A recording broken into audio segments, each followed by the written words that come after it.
Ansiedade é nada. Nada aconteceu dentro da nossa cabeça, mas o mundo está desmoronando. Cada vez mais temos recebido em nosso consultório, tanto no presencial como no atendimento online pelo Skype, pacientes com transtornos de ansiedade generalizada. O diagnóstico correto é o primeiro passo para um bom tratamento. Para esclarecer as dúvidas mais frequentes sobre ansiedade, recebemos hoje, com muita gratidão, em nosso podcast para o quadro Entrevista com o Profissional, a psiquiatra doutora Maria Fernanda Caliani. Doutora Maria Fernanda, ela é psiquiatra clínica pela Faculdade de Medicina de Marília, FAMEMA, com especialização em terapia cognitivo-comportamental pelo IPQ da USP, e é uma das criadoras do canal do YouTube Neurologia e Psiquiatria TV. Seja muito bem-vinda, doutora Maria Fernanda. Obrigada, Keline. Eu que agradeço aí a oportunidade. Então, olha só, o nosso bate-papo hoje vai ser realmente para tirar algumas dúvidas sobre ansiedade. Então, eu gostaria de começar com uma primeira pergunta. O que é ansiedade e quando a ansiedade se torna doença? Tá, então vamos lá. A ansiedade, ela é uma resposta que o nosso corpo produz para nos proteger, né? Então, diante de um perigo, um assalto, ou eu quase ser atropelada, ou diante de uma situação importante, eu tenho que fazer uma apresentação, eu tenho que ter uma reunião, vou ter uma reunião importante lá no meu trabalho, eu tenho a sensação de ansiedade, que é o que me permite ficar em alerta, lembrar mais das coisas e reagir de uma forma rápida. Se eu estou atravessando a rua, aparece um carro, e eu penso, acho que esse carro não me viu, eu vou voltar para a calçada, eu já fui atropelada. Então, eu preciso da ansiedade, porque ela vai me dar uma descarga de adrenalina, que vai fazer com que eu tome uma atitude antes mesmo de pensar. Então, a ansiedade, ainda bem que nós temos ela, nós precisamos dela para a nossa sobrevivência. O problema é quando ela acaba ultrapassando os níveis normais. O que a gente tem visto? Que hoje em dia as pessoas estão cada vez mais com essa ansiedade em exagero. Então, o meu corpo é como se meu cérebro tivesse um defeito, ele não conseguisse identificar direito o que é um perigo real do que é um perigo imaginário, de uma preocupação ou de algo que está me preocupando. Então, se eu estou atravessando a rua e um carro aparece do nada, eu preciso dessa descarga de adrenalina para me proteger. Mas se eu estou preocupada com algum projeto que está atrasado ou com um namorado que não respondeu minha mensagem, isso não representa um perigo para mim, né? Um perigo para a minha vida.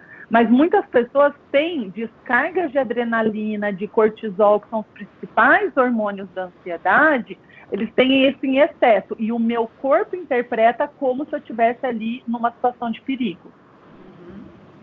Tá? E aí, você me perguntou os sintomas, né? Sim, quais os sintomas, né? Que então, demonstram esse quadro. E o que acontece? Então, conforme eu vou colocando o meu corpo, sujeitando ele a esses altos níveis de ansiedade, exposto ao cortisol, adrenalina, isso começa a sobrecarregar cada vez mais meu organismo. Então, eu começo a entrar num estado onde eu estou sempre em alerta. Eu estou sempre atento, porque eu acho que o perigo pode acontecer a qualquer momento. Então, as pessoas com transtorno de ansiedade, principalmente o transtorno de ansiedade generalizada, que é o mais comum, o nome já fala, essa ansiedade que era para acontecer em alguns momentos, ela generaliza e começa a acontecer o tempo todo. Então, são pessoas que estão a maior parte do tempo num estado de preocupação, de ansiedade, de tensão constante. Então, meus pacientes falam, poxa, eu não consigo relaxar, eu estou em casa, eu invento alguma coisa para fazer, eu vou lá e pego outra, ou eu estou sempre tenso, imagina, eu não consigo nem sentar no sofá.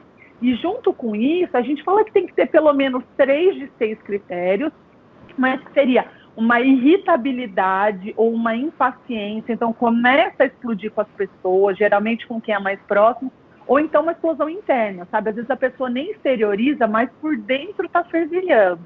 Junto com isso, a pessoa pode ter uma inquietação, então é como se sentisse que tem um motorzinho ligado e que precisasse fazer alguma coisa o tempo todo. Ou eu até sento, mas a minha mão está mexendo, eu estou balançando a perna, eu estou roendo a unha. São pessoas que costumam ter um cansaço muito intenso. Então, seja físico, seja mental, ou seja os dois. Né? Então a pessoa se sente esgotada, fala, olha, eu fiz bastante coisas no meu dia, mas eu estou esgotada, não estou aguentando. São pessoas que geralmente têm maior tensão muscular, então aqui fica bem contraído, ou então tem bruxismo, range os dentes à noite, sem perceber, quando vem durante o dia já está mais tenso. São pessoas que também podem ter uma dificuldade de concentração ou de manter o foco por muito tempo. Por quê? Porque a gente vê que quem é muito ansioso tem uma tendência a ter um alto fluxo de pensamento. Então, a gente pensa demais, geralmente sobre coisas que estão por acontecer, coisas futuras. Eu fico tentando prever, tentando anteceder, já tento criar planos alternativos, vai que dá errado, porque eu já penso no pior. Então, a cabeça não para. E isso acaba atrapalhando para se concentrar. Às vezes, uma tarefa simples como mandar um e-mail exige muito tempo, a pessoa desvia a atenção o tempo todo. E ela também pode atrapalhar o sono. Então, ou a pessoa, na hora de dormir, como o corpo está em alerta o tempo todo, ele não entende que é para desligar, e ele fica ali ligado, e a pessoa não consegue relaxar e demora 1, 2, 3 horas para pegar no sono, ou a pessoa até dorme, mas acorda assustado no meio da noite, ou acorda com o coração acelerado, acorda preocupado, ou acorda antes do despertador tocar. Poxa, é 5 da manhã, são 4 da manhã, eu estou acordando sozinho antes mesmo do despertador e ainda estou cansado. Geralmente, quando eu vou falando de sintomas dos meus pacientes, eles falam, ai, doutora, eu tenho todos. Mas eu falo assim, não se preocupe, porque geralmente um sintoma vai puxando o outro. Então, eu começo a ficar mais irritado, isso me traz cansaço, isso piora a minha atenção. Então, um vai puxando o outro. Então, não quer dizer que é mais grave, porque tem todos ali presentes. Com certeza. E a gente tem reparado, assim, a impressão que dá é que a incidência está cada vez maior. E você tem uma noção de qual que é a incidência da ansiedade patológica, tanto no Brasil quanto no mundo? Como é que estamos no ranking? Saiu um estudo, né, recente, acho que foi em 2017, e o Brasil ocupou a primeira posição. Nós somos o país do mundo com maior número de ansiosos. Então, o que a gente sabe? 1 em cada 3 pessoas sofre ou vai sofrer com ansiedade ao longo da vida. E no consultório, o que a gente mais encontra são os transtornos ansiosos mesmo. Então, o Brasil, hoje em dia, a gente fala que a gente tem 18 milhões de pessoas brasileiros que sofrem com ansiedade. Isso daria 9% da nossa população. A taxa mundial, ela está em torno de 3,6%. Ou seja, a nossa taxa, ela é quase 3 vezes maior do que a taxa mundial. Então, a gente tem um alto número de ansiosos no Brasil. Precisamos acender uma luzinha aí de alerta, né? E como que a pessoa, quem está nos ouvindo agora, né, ou futuramente, como que a pessoa pode saber se ela precisa de uma ajuda especializada? Tá. Bom, para a gente saber se a gente, né, poxa, me identifiquei com algumas coisas que a Maria Fernanda falou, preciso procurar um tratamento ou não? O que a gente fala? A gente vai ter que entender a intensidade. Então, se é um quadro leve, moderado ou grave, e para isso a gente considera alguns parâmetros. Então, primeiro a gente vai ver o impacto que isso causa na vida da pessoa, né? Tanto na vida, no relacionamento com as outras pessoas, quanto na parte profissional, quanto o nível de sofrimento, às vezes não impacta, mas ela sofre muito com aquilo, tá? O tempo que isso tem acontecido, poxa, eu percebi que eu estou mais ansioso faz 1 mês. Não, isso já me acompanha, vixe, já faz mais de 1 ano. Então, o tempo que a pessoa, e também o quanto que essa pessoa é resistente ou não ao tratamento. Eu tenho muitos pacientes que falam, Maria Fernanda, eu não suporto remédio, eu não quero remédio, me dê outras alternativas. Então, tudo isso que vai influenciar. Então, eu preciso ver se isso tem impactado ou não. Poxa, eu não estou rendendo no trabalho, eu entregava mais, eu não estou conseguindo curtir um momento com a minha família, com os meus amigos, eu estou sempre tenso. Olha, eu não estou conseguindo fazer os esportes ou os meus lazeres que eu adorava, porque eu estou sempre preocupado. Então, se começa a trazer esse nível de sofrimento, vale sim buscar um acompanhamento, seja com psicólogo ou psiquiatra. Interessante, né? E a medicação? Quando que a medicação se faz necessária? Tá. A gente pode tratar a ansiedade tanto com ou sem medicação. E o que vai determinar também vai ser essa questão do nível para a pessoa, tá? Então, assim, o que a gente fala? O remédio, ele acaba facilitando o tratamento, porque ele consegue reduzir esses níveis aumentados de hormônios. Então, ele vai meio que ajudar o meu cérebro a regular e não produzir tanta adrenalina, tanto cortisol. Então, o meu impacto às coisas vai ser menor. Mas eu falo muito para os meus pacientes que não existe remédio milagroso. Não adianta tomar um remédio. Eu tenho paciente que toma um remédio ansioso e chega e fala assim, doutora, eu estou ótimo, foi maravilhoso. Olha, já estou trabalhando, aí eu vou ver, a pessoa está fazendo 12 horas de carga de trabalho por dia, está se matando de fazer hora extra. Eu falo, olha, a intenção do remédio não é te fazer ser o super-herói que, agora eu vou conseguir trabalhar além. Não. O remédio ajuda a gente a controlar a ansiedade para que a gente faça as mudanças necessárias no nosso dia a dia. E aí entra a terapia, porque eu preciso ter uma mudança. Se eu adoeci, se a minha ansiedade ficou exagero, é porque o meu corpo deu um sinal. Ele falou, olha, eu não estou aguentando. Está muito forte para mim, eu não estou dando conta da carga que a gente está aí lidando no dia a dia. Então, eu preciso mudar os meus hábitos de vida para que, então, eu consiga, não deixe isso impactar tanto. E aí, quando eu tirar o remédio, porque a gente usa o remédio temporariamente, quando eu tirar o remédio, eu consiga manter no controle desses níveis de ansiedade. A dupla é muito boa, né? A questão da terapia e da medicação. Mas assim, enquanto você foi trazendo pra gente, eu fui lembrando, eu enfrento às vezes paciente que procura para terapia e eles é muito resistente à medicação e a gente percebe que a ansiedade está atrapalhando. Me dá uma dica, eu já tenho as minhas o que eu já sei o que dizer para eles, mas eu queria assim, de repente, uma nova dica. Como que eu posso convencer esse paciente a quebrar esse preconceito?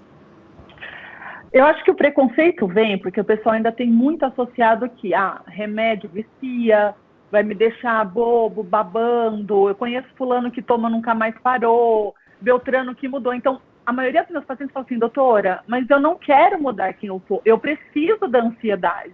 Eu cheguei onde eu cheguei por conta dela. E eu falo, sim, a intenção, o remédio não vai tirar, a gente precisa dela.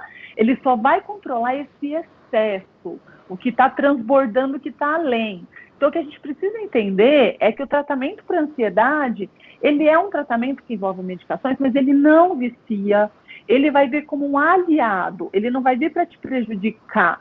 Ele está ali para que, eu falo, o remédio não vai deixar de você ser quem, ele vai te ajudar a voltar a ser quem você era. Então, ele vai te ajudar a se reencontrar consigo mesmo e aí conseguir estar mais claro. Tanto é que depois o paciente fala, ai, doutora, eu já vou perguntar para você, eu não sei quando você quer tirar o remédio, mas eu já tô com medo. Porque o ansioso já pensa lá na frente. Então, olha, para mim tá ótimo, assim, acho que não precisa tirar. Eu falo, gente, mas a intenção é essa, é usar o remédio para que ele ensine o cérebro a regular quimicamente as quantidades dos neurotransmissores. Porque, apesar de muita gente falar, as doenças psiquiátricas são frescura, fulano podia se ajudar. A gente não entende, e muitas vezes a gente demora para procurar ajuda porque a gente acha que não é sintoma. Fala, só é uma fase, só estou passando por essa dificuldade e já vai passar. Quando não, quando na verdade é sintoma. E se tem sintoma, a gente precisa tratar. Se tem sintoma, é porque tem uma alteração na química cerebral. Então, o número de neurotransmissores, dos receptores, está alterado. Então, o remédio nada mais vai fazer do que ir lá e ajustar. Ele vai ensinar o meu cérebro a produzir mais serotonina, noradrenalina, ele vai regular quimicamente esses níveis. E aí, usando pelo tempo determinado, conforme a gente faz um desmame, que é uma retirada lenta e gradual, o meu cérebro continua produzindo essa quantidade sem precisar depender do remédio. Então, o remédio ele vai vir aí como um coadjuvante e por um curto período de tempo. É isso que a gente tem que saber também. Então, estou no caminho certo, que é exatamente isso que eu falo. E assim, eu sempre coloco também, né, você já falou um pouco, que ansiedade é excesso de futuro e depressão é excesso de passado. O paciente ou está se jogando lá na frente ou está preso. E aí eu queria ouvir um pouquinho mais. Qual que é a relação e a diferença entre ansiedade e depressão? Tá. Isso é bem legal porque tanto um quanto o outro pode causar o outro. Então, são doenças diferentes. Quando a gente fala de depressão, a gente está falando de um transtorno de humor, onde o que mais afeta é o meu humor. Quando eu falo de ansiedade, eu estou falando do transtorno ansioso. Então, onde que mais pega ali é a ansiedade mesmo em si. Então, o que acontece? Quando a pessoa está deprimida, isso acaba gerando uma situação de falta de controle, ela não consegue sair da cama, ela não consegue fazer as atividades como ela fazia antes, ela se vê sem energia. Então, mesmo entendendo os motivos para fazer as coisas dela, ela não consegue, ela não tem esse ânimo. E aí, se ela vai passando muito tempo assim, isso vai gerando uma angústia tão grande que ela pode desenvolver ansiedade. Da mesma forma, uma pessoa com ansiedade, ela acaba sofrendo muito com muitas preocupações excessivas, acaba pensando de uma forma obsessiva, ou seja, de uma forma recorrente sobre uma mesma questão o tempo todo, ela acaba sofrendo cada vez mais. E se a pessoa não identifica que, olha, o corpo está pedindo ajuda e ela permanece naquela insistência, sem procurar ajuda, o que acontece? Ela pode, então, acabar deprimindo e ficando sem energia, se sentindo inferior, menos capaz, mais desesperançosa, melancólica, e aí apresentar sintomas de depressão. Então, tanto um quanto o outro pode levar. Então, muitas vezes a gente fala, poxa, você está com um quadro de ansiedade generalizada, mas você já tem um quadro depressivo secundário. Quer dizer, essa ansiedade acabou gerando. Poxa, você está com um quadro depressivo, mas você já está com um transtorno de ansiedade secundário. É secundária aquela primeira condição, mas um pode levar ao outro. E não é só na depressão, né, que a ansiedade aparece. Então, fala um pouquinho para nós sobre a ansiedade como comorbidade dos outros transtornos. A gente recebe muito paciente com TOC, transtorno bipolar, etc. E como é que seria aí um pouquinho do tratamento, a diferença de cada um? Tá, vamos lá. É assim, no TOC, o TOC agora, no último classificação de doenças, no DSM-5, eles fizeram uma entidade só para o TOC. Mas o TOC, por muito tempo, foi considerado como um transtorno ansioso, porque é muito, muito raro você encontrar alguém com TOC, né, que é o transtorno obsessivo compulsivo, que não seja ansioso. Então, o TOC, quando a gente fala de transtornos ansiosos, para a gente entender, a gente está falando mais de transtorno de ansiedade generalizada. Mas a gente tem o transtorno de pânico, que é quando a pessoa passa a ter crises de ansiedade num grau extremo, que aí viram as crises de pânico. A gente tem agora a fobia, quando a pessoa já não consegue mais sair de casa, passa a se privar cada vez mais das atividades habituais por medo de ter crise. A gente tem a ansiedade social, a fobia social, são aquelas pessoas mais retraídas, com vergonha, que só de imaginar em falar em público elas já ficam desesperadas. A gente tem, então, o TOC, que entra aí. A gente tem as fobias específicas. Poxa, eu tenho muito pavor de andar de avião, eu não consigo. Ou eu tenho um pavor específico de vomitar. Eu tenho paciente que fala, olha, eu não consigo imaginar vômito, eu vejo alguém vomitando, isso já me dá um desespero. Então, são fobias com algumas situações específicas. E nós temos o TEPT, que é o transtorno de estresse pós-traumático, que também é um transtorno ansioso. Então, a ansiedade, quando a gente fala dela, ela está presente em todos esses transtornos, né? São transtornos ansiosos. Mas a gente vê que tem alguns outros transtornos na psiquiatria que a ansiedade pode aparecer junto. A gente acabou de falar da depressão. Eu tenho depressão e aí desenvolvo secundariamente a ansiedade. O TOC é a mesma coisa. A ansiedade, ela ali já está junto. Eu não vou desenvolver secundariamente. Quem tem TOC, a ansiedade já está junto ali como comorbidade desde o início. O transtorno bipolar, isso é algo que é muito ainda se discute muito a respeito. Tem linhas que dizem, se a gente for seguir as classificações, eles falam que não tem como um transtorno bipolar estar em comorbidade com sintomas ansiosos. Porque eles identificam que os sintomas ansiosos fariam parte do que a gente fala de uma das fases do transtorno bipolar, que seria a mania ou a hipomania. Mas já tem vários estudos, relatos de casos que vem mostrando que tem pessoas, sim, com transtorno bipolar, que apresentam, sim, sintomas de ansiedade associada. Então, ainda temos vertentes. Tem pessoas que acreditam nisso, tem pessoas que não.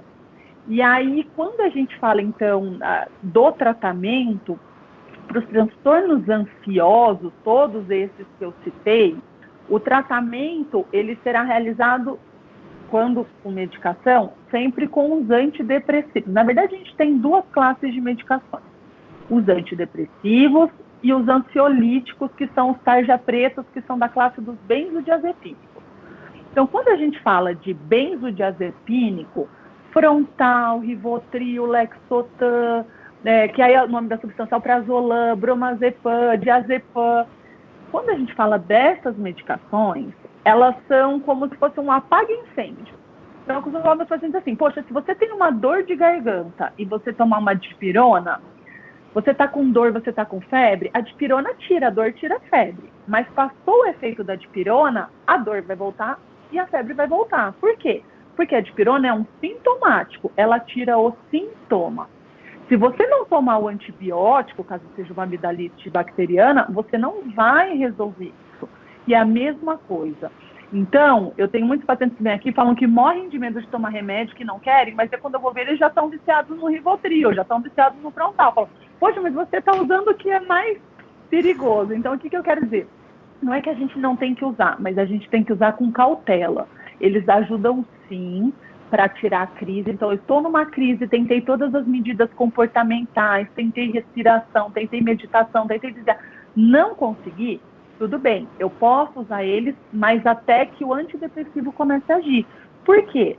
Porque essa classe de medicamentos, ela não vai impedir da crise de ansiedade, da crise de pânico, dos sintomas voltarem. A hora que o remédio passa o efeito, os sintomas voltam, tal qual a dipirona. Já os antidepressivos são eles que vão tratar e evitar que os sintomas recidivem. Então, tem muita gente que fala assim, tá, mas o meu problema é a ansiedade, por que eu vou tomar antidepressivo? É porque, assim, a gente já está numa mudança de nomenclatura, mas na medicina, uma mesma medicação serve para várias doenças. Então, se a gente for pegar o propanolol, que é um antihipertensivo, ele pode tratar pressão alta, mas ele também trata um antiarrítmico, ele trata tremores, ele trata enxaqueca. Então, quando a gente fala de antidepressivo, ele trata a depressão, mas é ele que trata transtorno de pânico, transtorno de estresse traumático, transtorno obsessivo compulsivo, transtorno disfórico pré-menstrual, ele pode ser usado em transtorno explosivo intermitente, transtorno de personalidade, transtorno alimentar. Então, o que a gente tem feito é até uma mudança na nomenclatura. Ao invés de falar antidepressivo, a gente está começando a falar o mecanismo de ação. Olha, esse é o inibidor seletivo da recaptação de serotonina. Esse é um tricíclico, esse é um inibidor dual. Então, a gente vai mudando o nome porque eles servem para várias doenças. E isso é muito bom, porque se eu estou com aquele quadro, por exemplo, de depressão com uma ansiedade secundária, o antidepressivo já vai tratar os dois. A gente tem um problema quando a gente está no transtorno bipolar, porque no transtorno bipolar, o antidepressivo eu vou usar só com muita cautela e com muita necessidade, porque ele pode favorecer o risco do que a gente fala de uma virada maníaca, de uma hipomania. Então, a gente evita usar, mas para controlar a ansiedade, né, decorrente do transtorno bipolar, por isso que a gente tenta ir mais pelo lado das medidas comportamentais, mas os próprios estabilizadores do humor ajudam a segurar um pouquinho aí a ansiedade também, tá? Então, eu acho que a gente só precisa lembrar mais dessa questão aí dos dois. Um é sintomático e o outro é o que vai tratar mesmo. Excelente. E na terapia cognitivo-comportamental, a gente trabalha com o paciente a questão do modelo cognitivo, né? Que é o evento que gera um pensamento, que traz um sentimento e um comportamento. A terapia a gente baseia muito nisso, mas a gente utiliza de algumas técnicas para poder auxiliar nesse processo e reduzir a ansiedade. Lá no seu canal tem vários vídeos sobre ansiedade e tem um vídeo muito bacana que você fez, não sei há quanto tempo você postou, mas ele fala exatamente disso. Ele traz uma técnica, né? Um desconforto. O que fazer diante de um desconforto da ansiedade? Fala um pouquinho para quem nos escuta. Essa técnica que a gente fala lá é uma técnica que foi desenvolvida por uma regra mnemônica, né? Então, ela tem uma sigla que ajuda a gente a lembrar, que seria a sigla do Acalme-se. Então, quando a gente vai falar do Acalme-se, cada letrinha vai significar um passo para ajudar a gente. Então, quando a gente fala do A, a primeira coisa é a aceitação da ansiedade. Por quê? Porque a maioria das pessoas, quando sente ansiedade, o que fala? Eu não acredito, eu tô tendo de novo, eu acho que eu vou embora. Nossa, não acredito que está dando agora. Mas será que o remédio não está fazendo efeito? Mas eu estou fazendo terapia, o que mais que eu tenho que fazer, gente? Eu não sei mais o que eu faço. Então, a pessoa acaba brigando com a ansiedade. E o que a gente fala é, gente, a ansiedade faz parte da gente, né? Então, assim, o que acontece? Se eu sentir ansiedade, eu posso ver ela de uma outra forma, né? Então, a gente até brinca, veja ela como aquele tio indesejado. Todo mundo tem um parente chato que pega no pé. Se você chegou na casa da sua mãe, esse tio tá lá, você vai falar, mãe, eu vou embora, a hora que o tio for embora, você me chama. Você vai falar assim, ai, meu Deus, eu vou ter que aguentar esse tio agora. E aí, cada piada, né, desagradável, cada comentário desconfortável que o tio faz, você respira fundo e fala, ai, meu Deus, tudo bem, o tio daqui a pouco vai embora.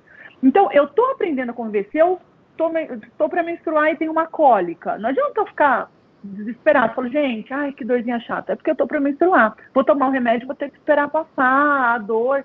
E eu tenho que tolerar aquilo. Então, o A da aceitação da ansiedade é justamente isso. Olha, aceite a sua ansiedade. Entenda que, assim, tudo bem, ela é chata, ela é desconfortável, mas eu vou ter que lidar com ela. Eu sei que ela sempre vai embora. Ela nunca fica o tempo todo comigo. Daqui a pouco ela vai embora, daqui a pouco ela vai ficar mais leve.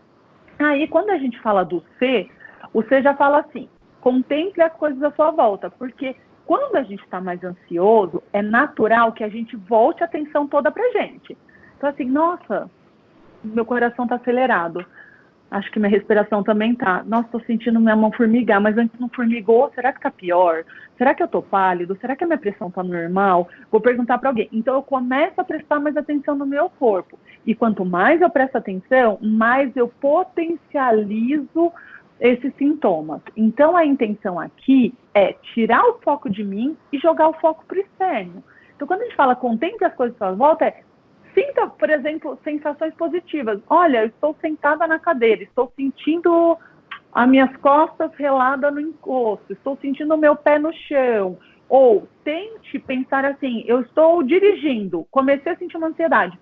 Poxa, eu vou contar quantos carros azuis estão passando por mim nesse momento. Estou no ônibus, vou contar quantas pessoas estão usando o celular. Para tirar um pouco o foco de mim e usar de distração. Maria Fernanda, eu estou numa sala fechada, não tem nada, não tem nem listra na parede para eu contar.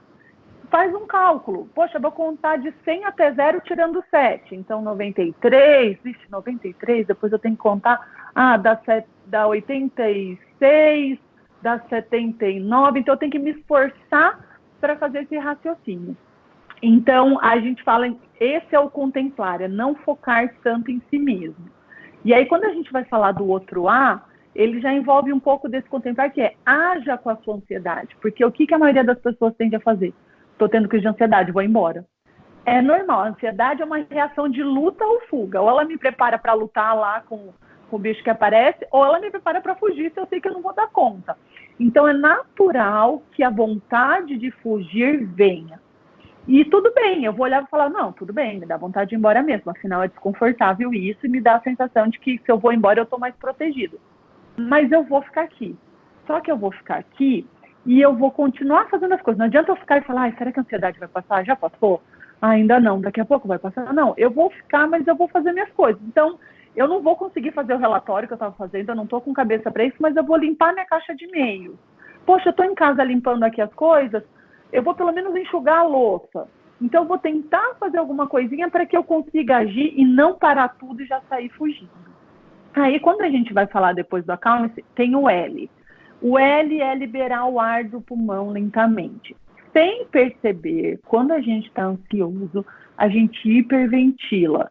Ou a gente começa a respirar mais rápido, ou a gente puxa o ar mais profundo. Tem até um monte de gente que fala assim, você está ansioso? Não, respira fundo. Não, a intenção aqui não é respirar fundo, porque quando a gente faz isso, ou quando a gente respira muito rápido, a gente aumenta a quantidade de oxigênio no nosso sangue. E isso deixa a gente mais agitado. Então, o que a gente fala? O segredo aqui é a gente fazer a respiração diafragmática, que é liberar esse excesso de ar que eu acumulei. Então, eu vou soltar o ar lentamente. Então, eu até puxo o ar normal na inspiração, mas eu expiro lentamente até eu sentir que eu esvaziei todo o meu pulmão.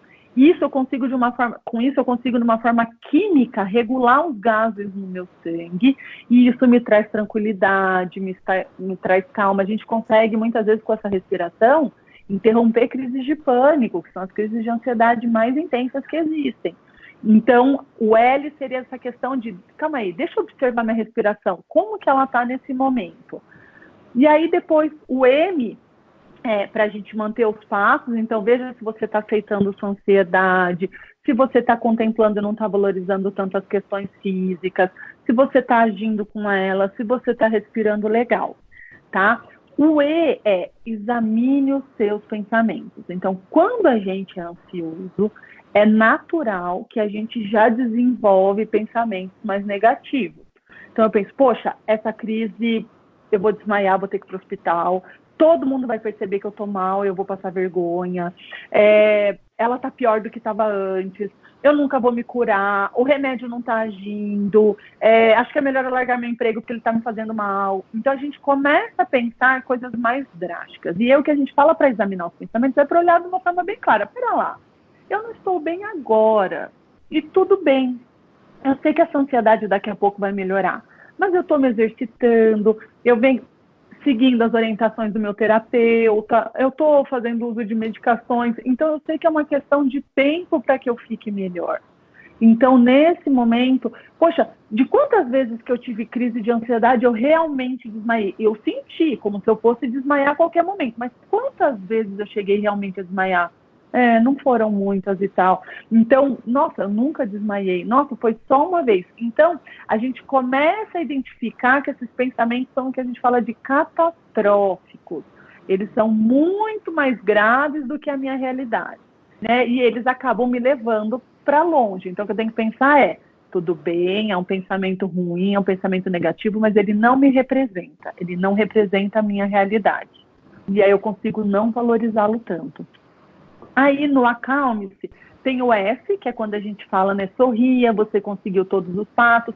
E eu acho super importante esse S, porque só quem tem sintomas de ansiedade, tem crises de ansiedade, tem crises de pânico, sabe o quanto é difícil conseguir tolerar tudo isso e superar esses sintomas. Então é realmente um momento para a gente se sentir vitorioso e com orgulho de si mesmo. A gente precisa disso, isso é importante. E o E, ele é super legal, porque ele fala, espere o futuro com aceitação. Então, a gente tem que se livrar, eu falo isso muito para os meus pacientinhos, a gente tem que se livrar da ideia de que a gente... Poxa, tem paciente falando, Maria Fernanda, eu tô ótimo, olha, nunca mais ansiedade apareceu, e aí até ontem.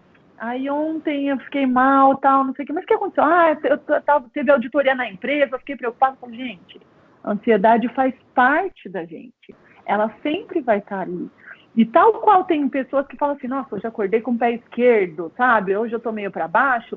Quem é ansioso, quando acorda ali com o pé esquerdo, vai sentir um pouco mais de ansiedade. E o que tem que olhar e falar, tudo bem, eu sou mais ansioso. Poxa, teve auditoria, eu fiquei mais pressionado. Então, é natural. E às vezes tem motivo. Nossa, não tem nenhum motivo, mas tudo bem. Acordei com o pé esquerdo, tô mais ansioso hoje, mas eu sei que é algo que eu tenho controle sobre isso agora. Então, é isso muito que a gente trabalha em relação ao esperar a aceitação da ansiedade. Nós utilizamos no nosso canal os vídeos, né? Na verdade, as visualizações deles, para a gente ver o que as pessoas realmente estão procurando muito. Então, as técnicas, né, que são várias, o Acalme-se é uma técnica muito bem utilizada para quem trabalha com a TCC, e ele faz exatamente isso. Ele põe a pessoa para sair dessa catástrofe que cria, se jogando lá na frente, totalmente assim, o mundo está explodindo, e traz para o aqui e agora. E tem uma técnica também de meditação, né, a prática do mindfulness, ela é uma aliada e a gente percebe claramente em nossos atendimentos aquele paciente que traz essa prática para o dia a dia, o quanto melhora. Durante uma crise, eu acho que você já acabou falando muito aí, né, como é que ela pode ser utilizada, essa atenção plena. Então, o mindfulness, ele é ótimo para ansiedade, justamente por isso, é o que a gente falou, o ansioso, ele fica tentando controlar o futuro. Como a gente não consegue ter controle sobre algo que não aconteceu, ele fica ali desesperado. O mindfulness, o que ele vai fazer? Ele vai ajudar a gente a focar nossa atenção no aqui e no agora, né? Então, ela é utilizada tanto para tratar a ansiedade quanto para prevenir. O mindfulness ajuda muito a prevenir piora, sintomas, crises de ansiedade. E aí, o que a gente vê?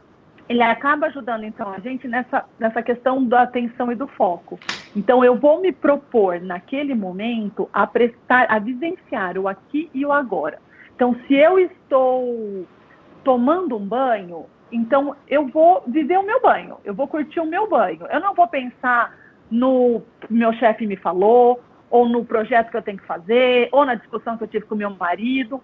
Eu vou curtir o meu banho, então eu vou sentir água caindo no meu corpo, eu vou sentir como meu músculo relaxa quando aquela água quentinha vem, como é a textura do sabonete, como é o cheiro, como eu sinto ele na minha pele, como eu fico com frio quando eu tiro a mão para fora d'água, como é gostosinho quando eu volto.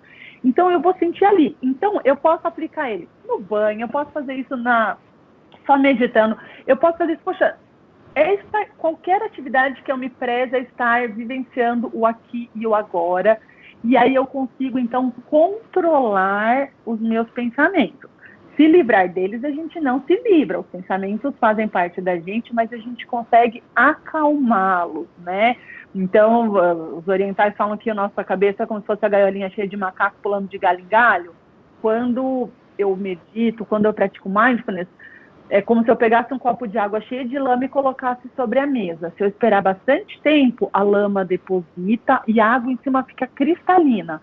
Então, é isso que eu faço com meus pensamentos. Eu acalmo eles de tal forma que eu vejo as coisas de uma forma mais clara, de uma forma mais nítida, de uma forma mais tranquila. Então, o mindfulness, ele ajuda muito no tratamento e é uma ferramenta, inclusive, para controle aí dos sintomas.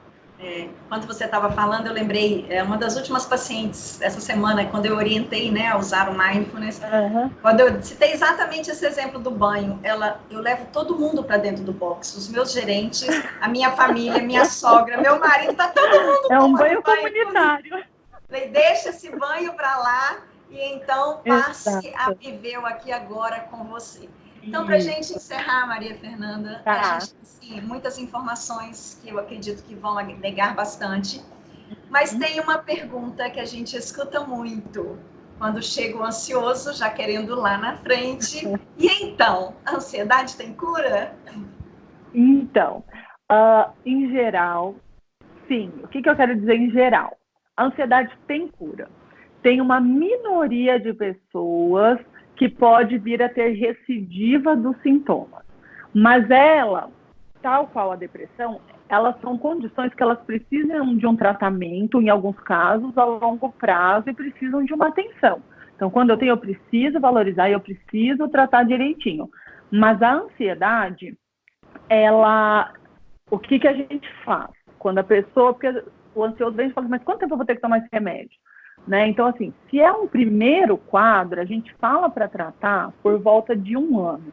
Porque a gente vê que quando a gente faz 1 ano de tratamento, então é um tratamento intermediário, não um tratamento curto, como uma amidalite que eu vou usar por 1 semana, mas também não um tratamento longo, como uma tireoide ou com algum problema de pressão alta, diabetes. Então, um tratamento intermediário. Por 1 ano, eles veem que se o cérebro estiver recebendo o remédio todos os dias durante 1 ano, ele vai reaprendendo a produzir e regular quimicamente os níveis lá dos neurotransmissores. Se eu uso por menos de 1 ano, a chance de eu recidivar e voltar a ter os sintomas, ela aumenta. Se eu usar por 1 ano, a chance vai ser menor. E tem muitos pacientes que falam, tá, Maria Fernanda, mas tem como saber se eu faço parte dessa minoria, dessa pequena minoria? Não tem, isso só o tempo vai dizer. A parte boa é que mais de 80%, 90% dos pacientes ficam bem com os tratamentos, mas o que a gente vê é assim, quadros que começam muito cedo, quando ainda é criança ou na adolescência, quadros que vêm de uma forma mais grave, né, que já necessitam de hospitalização, ou que vêm acompanhados de sintomas mais graves, como pensamentos de morte, dentre outros, ou quadros em que vêm acompanhados de comorbidades importantes, outras doenças associadas, mais graves, esses quadros tendem a ter uma recidiva aí no futuro. Mas isso também não é garantido. Tem pessoas que têm, não quer dizer que por isso vão recidivar. Então, mas assim, o que dá para fazer é, ufa, tem tratamento, então aí a ansiedade. Muito bom. Nós agradecemos muito, doutora Maria Fernanda, a sua participação, a sua presença, e um grande prazer falar com você. Keline, eu que agradeço o convite. Eu acho muito legal essa iniciativa que vocês estão fazendo, porque, infelizmente, hoje em dia, ainda encontramos muitos níveis de atendimento e pessoas que passam muito rapidamente, seja no psicólogo, seja no psiquiatra, ficam 15, 20 minutos, e isso é pouco. Quanto mais a pessoa souber sobre a sua doença, sobre o seu transtorno, e quanto mais ferramentas ela tiver para lidar com ela, melhora a recuperação e melhora a qualidade de vida. Então, acho super importante aí essa divulgação e fico super feliz com o convite. E a gente utiliza muito, primeiro, o atendimento, a psicoeducação, porque ele tem que saber, né, com o que ele está lidando. Exatamente, exatamente. Muito obrigada. Imagina, eu que agradeço o convite. Isso.